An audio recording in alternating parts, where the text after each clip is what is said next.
Alors, dis-nous, pourquoi tu as choisi Justine Rist et Marine dans ton jury? Eh bien, il y a des partenaires avec lesquels on travaille depuis longtemps.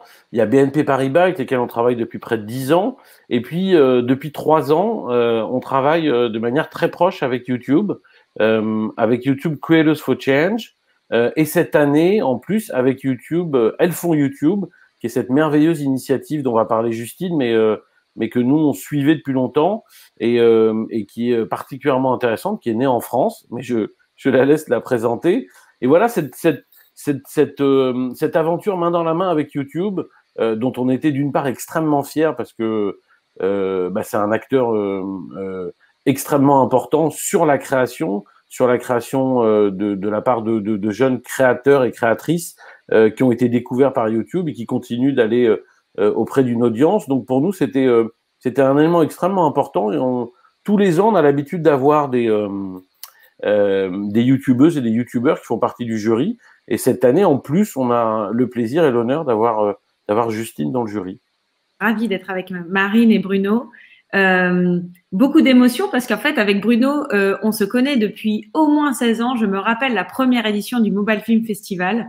Et c'est formidable de voir à quel point ce rendez-vous, ce rituel s'est installé maintenant comme une référence. Donc, c'est fantastique. Moi, je viens effectivement du monde de la télévision. J'ai commencé mon parcours chez Endemol, donc la société, le groupe de production, pendant 10 ans. Ensuite, j'ai rejoint Twitter où je m'occupais du développement de l'audience de Twitter en France. Et puis, depuis 3 ans maintenant, je suis donc chez YouTube, YouTube en France.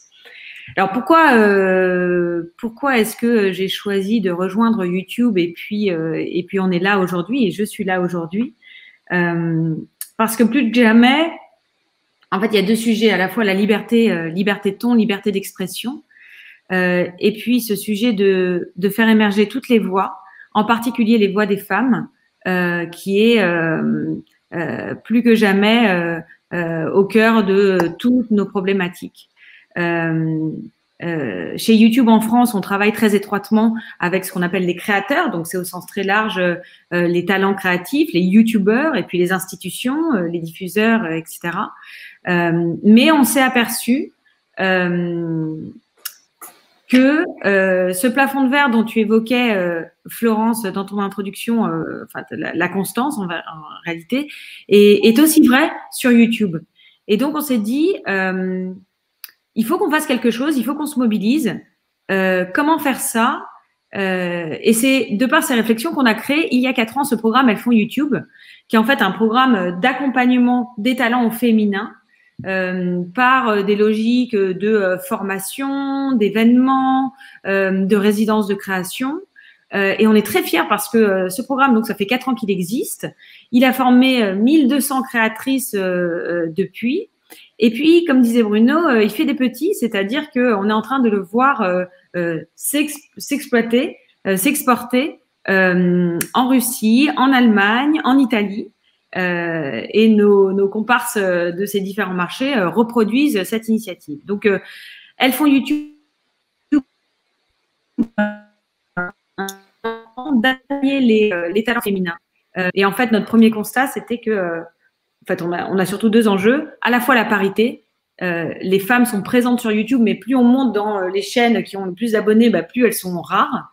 Et puis la diversité des thématiques. Elles sont très présentes dans des thématiques peut-être plus lifestyle, mode, beauté, bien-être.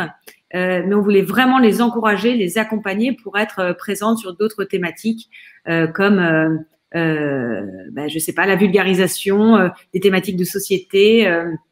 Et c'est vraiment ce qu'on voit aujourd'hui. Donc, je suis ravie et Marine est une de nos formidables ambassadrices et puis on pourra parler plus tard de son aventure et qu'est-ce qu'on a pu construire ensemble dans ces projets.